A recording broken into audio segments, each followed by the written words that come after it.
It is day 19. This is a big deal because I left 3 weeks ago and I'll be returning in 3 weeks. Also, I'm on the Camino for 38 days and this is the halfway point. So halfway, wow, it's been great. Last night, I don't remember the name of the town, it starts with a B, I think. It was a great place. Stayed at this church-run albergue, and the albergues are different kinds. There's like a municipal, usually in every town, run by the city. There's some church ones.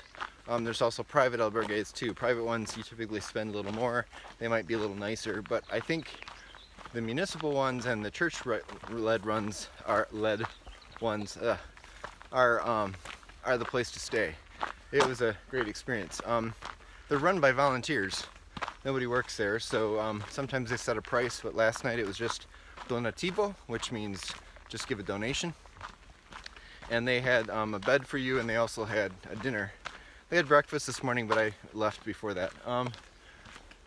So at 7 o'clock last night, they rang the bell to get everybody into the room. It was a time of meditation, essentially.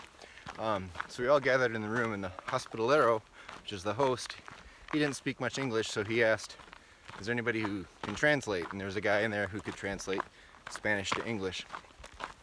So he'd tell us the instructions, and then the other guy would translate. And we went, spent the time reading some prayers in different languages. And then after that, he asked if anybody wanted to share. A couple people shared. It was kind of funny. One guy, an Italian guy, shared something about his experience on the Camino.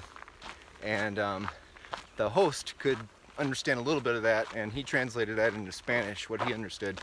And then the other guy translated what he heard in Spanish into English. So I don't know how much of it we actually got or not. But then we all formed a circle and held hands, and the host said something, and then the guy translating, he says, I guess the host really likes to hug. It's hugging time. So so we all went around the room hugging everybody else. That was cool. And then it was dinner at 8 o'clock. Dinner was this giant, like huge pot of spaghetti. And the host said I needed like a couple Italians to help me prepare this, because there's like half the place was Italians. It was a pretty simple meal, but he started out with this blessing. The blessing was written on the wall in Spanish, and we all had to like pound a rhythm on the table and chant it, almost like a rap. It was kind of cool. And then after dinner, he passed out these sheets, like, okay, it's singing time. And it was singing time. He had words to a pilgrim song about pilgrims on the Camino, and set to the music of La Bamba. And he led us in that. That was a riot.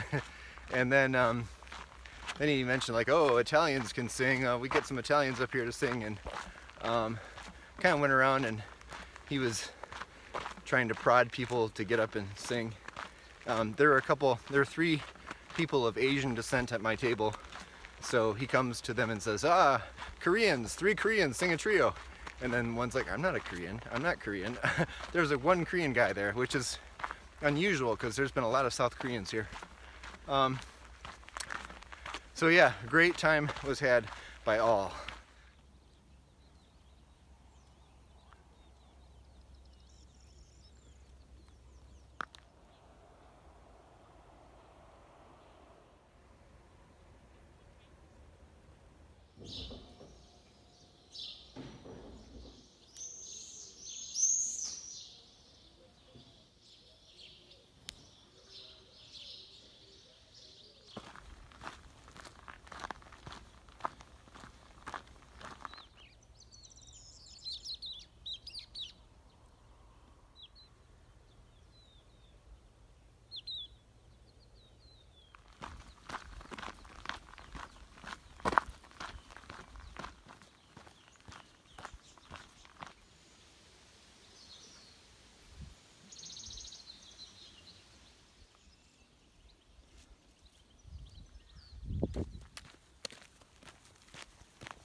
Some typical Camino questions.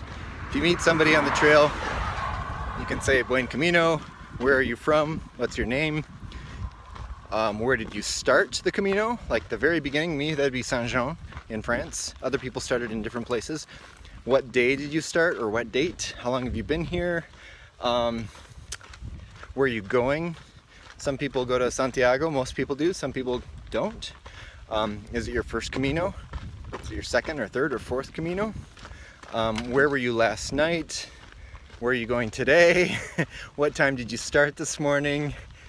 What did you like that city? Did you have a rest day? When did you have rest days? Those are some of the basic starter questions.